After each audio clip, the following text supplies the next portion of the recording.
Such an important stat, and it's not just that like, oh, the offensive line fixed everything. I think a lot of that had to do with Caleb. He didn't take a sack coming out of that game. I think that's a really important stat that can't be overlooked because the way that he was able to do that, they had a 65% pass block win rate. That's 11th out of Caleb's 20 starts, right? Like between all the offensive line play that has happened over a year and a quarter.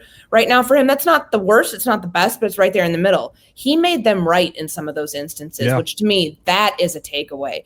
Playing within structure, what they have told him they want him to do since his coaching staff got here. That's a takeaway. There's good within this that just because the Dallas Cowboys are a mess right now on defense, that it's not like, oh, well, they played the Cowboys, it doesn't count. It absolutely counts because you saw a quarterback who was patient. You saw a quarterback who was doing what his play caller asked. You saw a play caller put his money where his mouth is and say, I'm going to get the tight ends more involved. What's the first play of the game? A play to Colston Loveland. What's the, later on in the game, he's getting Cole Kmet involved on the, finding him in the back of the end zone, the big play to Colston Loveland that set up the Rome Odunze touchdown. There's trick plays in there. There's a lot to like. And certainly there's a lot that needs to be fixed. I still think they need to run the ball better. But you can't look at that performance and say that was what we have been waiting to see Caleb Williams do for a long time now. Now, if he can do it against Vegas, you're feeling more comfortable. If he can do it against that Washington defense coming off the bye, you're feeling like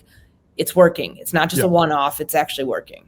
Yeah, and listen, Courtney, coming out of this game, I thought your article was great talking about the no sacks that Caleb Williams took because it's such an important stat, and it's not just that like, oh, the offensive line fixed everything. I think a lot of that had to do with Caleb. Like he actually averaged a longer time to throw the ball this game. It was like 3.2 seconds on average, which is more than what he had thrown, at least throughout most of that Detroit game. It wasn't like he was holding on the ball too long in Detroit. It just was that they were playing from behind.